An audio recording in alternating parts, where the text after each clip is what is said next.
Hello दोस्तों M प्यारे बच्चों, आप सभी का इस क्लास में बहुत बहुत स्वागत है। और आज मैं आपके सामने द लोटस से संबंधित जो भी स्टांजा है उसका एक्सप्लेन, रेफरेंस और कॉन्टेक्स्ट समझाने वाला हूं।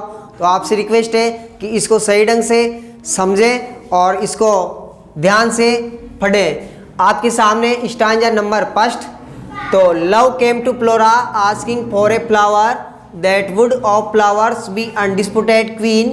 The lily and the rose long had been rivals for that high honor.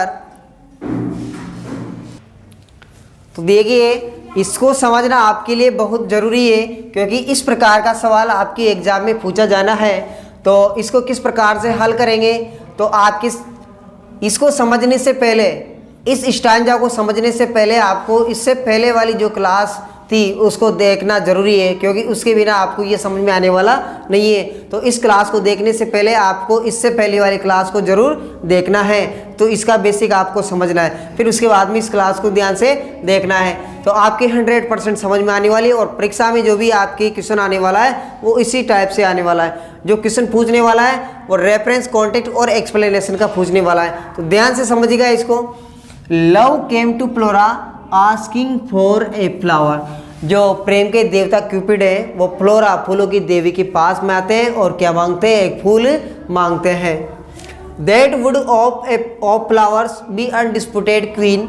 तो उन्होंने ऐसा फूल मांगा जो निसंदेह फूलों की रानी हो, निसंदेह फूलों की रानी हो, मतलब फूलों में सर्वश्रेष्ठ हो।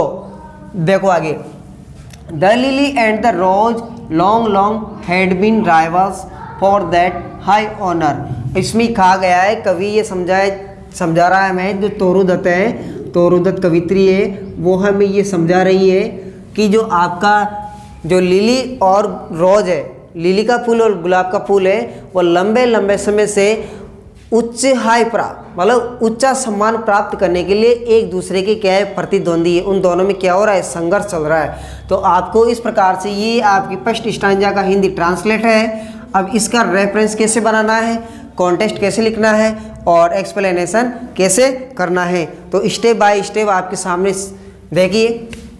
रेफरेंस हो जाएगा आपका संदर्भ। क्या हो जाएगा भाई? संदर्भ हो जाएगा। अब संदर्भ किस प्रकार से लिखते हैं? These lines have been taken from the poem the lotus written by Toru Dutt. अब इसमें ये कह रहा है संदर्भ यही लिखना है, कविता का नाम, पोएम का नाम याद रखना है और कवि का नाम याद रखना है।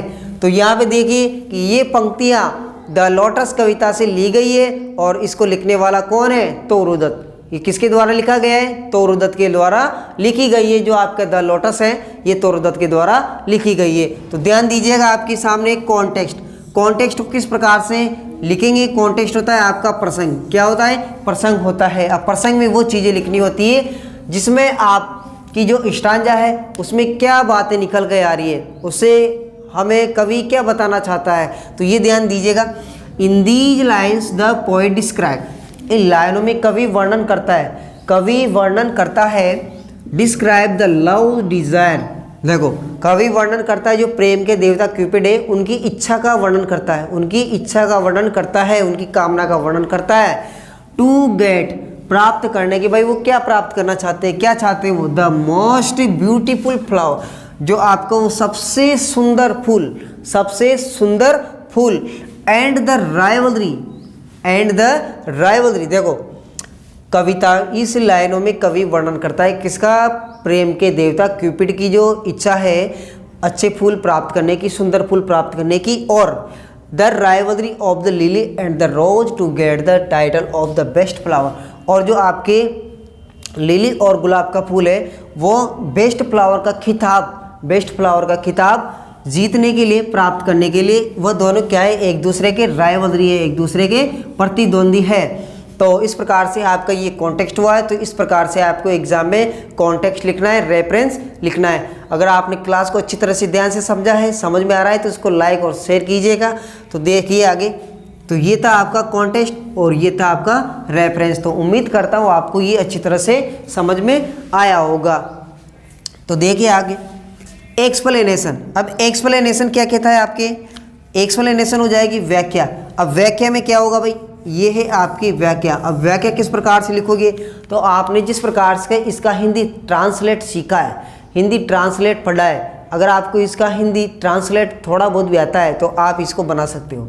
तो आप ये कवि की भाषा में लिखा हुआ है और इसको हम लिखेंगे अपनी भाषा में, तो वो व्याख्या हो जाएगी। ध्यान दीजिएगा, the poet says that, the poet says that, कवि कहता है, कवि क्या कह रहा है भाई, love came to Flora asking for a flower. कवि कह रहा है कि लव, जो प्रेम के देवता क्यूपिड है, वो फूलों की देवी, फूलों की देवी द गॉडेस ऑफ फ्लावर, फूलों की देवी फ्लोरा के पास में एक फूल मांगने आते। तो यहाँ पे लिख सकते हो that once the god of love, the god of love, प्रेम के देवता क्यूपिड।